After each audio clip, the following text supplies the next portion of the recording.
In this video, I'll show you how to fix bugs in Lovable with AI. First, open your browser and go to the Lovable website. Sign into your account and open the project that has the issue.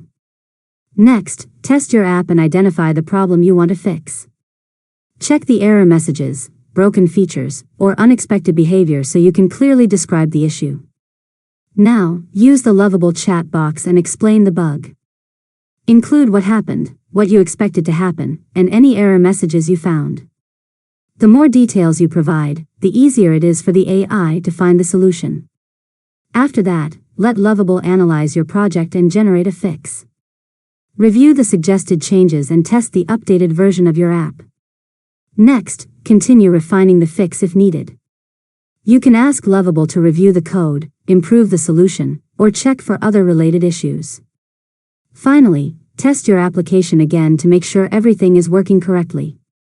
Once the bug is resolved, save your changes and continue building your project. And that's it. You've successfully learned how to fix bugs in Lovable with AI. If you found this tutorial helpful, make sure to subscribe to Learn Mode Lab for more tutorials.